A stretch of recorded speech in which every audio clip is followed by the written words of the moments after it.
এই দেশের মানুষ, বেশিরভাগ মানুষ তো কর কি কেন দেওয়া হয় এটাও জানে না। উনারা মনে করে এটা একটা পানিশমেন্ট, আমার মনে হয় জরিমানা করা হচ্ছে। কিন্তু আমার টাকা শুধু আমি যেটাই ইনকাম করি এটা কিন্তু আমার না, আমার পুরোটা আমার না। এটার মধ্যে আমার দেশের হক আছে, আমার জনগণের হক আছে, আমার সন্তানের হক আছে। ওই পারসেপশন থেকে আমার আয়ের একটা অংশ আমি রাষ্ট্রের উন্নয়নের জন্য দিব, কেমন? ওইটাই হচ্ছে আয়কর। এবং সেটা সরকার কিন্তু সুন্দরভাবে নির্ধারণ করে দিছে যে ঠিক ন্যূনতম কত টাকা আপনি আয় করলে আয়কর দিবেন। এখন যখনই মানুষকে আপনি আয়ের করের কথা বলবেন, মানুষ মনে করে এটা জরিমানা। নো, এটা জরিমানা না, এটা হলো আমি রাষ্ট্রীয় কাজে অংশগ্রহণ করলাম।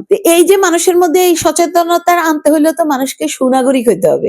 আর সুনাগরিক হইতে হইলে মানুষকে আইন কানুন কেন কি এটা সে ভালো করে বুঝতে হবে, সেটার জন্যই সুশিক্ষা দিতে হবে। আমাদের হলো মানুষের মধ্যে আইন মানার প্রবণতা আসলে সে 1 টাকা হইলেও ট্যাক্স দিবে, সে রং পথে গাড়ি চালাবে না, সে অন্যায় কিছু করবে না। যেটা মোরালিটি, যেটা আমরা আমাদের বাচ্চাদেরকে আমি ব্যক্তিগত সততার নীতিতে বিশ্বাস করি।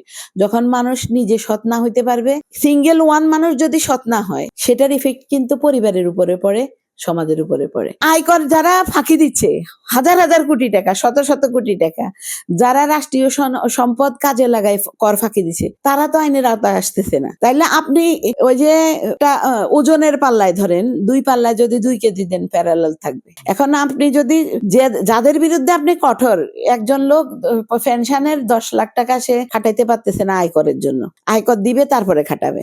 অথচ একজন 10,000 কোটি টাকা নিয়ে যাচ্ছে, তার সে হয়তো কর ফাঁকি দিয়ে এটা পাশ করায় নিচ্ছে, তার কোনো কিছুই হচ্ছে না। তাইলে আপনি ধরেন 1 লক্ষ মানুষ আপনি এক পাল্লায় উঠেন, সে আয়কর দিচ্ছে না বা কম বেশি দিচ্ছে। আর ওই যে ওই রকম রাঘব বোয়াল একজনরে উঠেন, তাইলে সে দিচ্ছে 10,000 কোটি টাকা ফাঁকি, আর আপনি 10,000 টাকার জন্য হয়তো একজন, সে একটা গাড়ি কিনছে, তার এত টাকা দিতে হবে।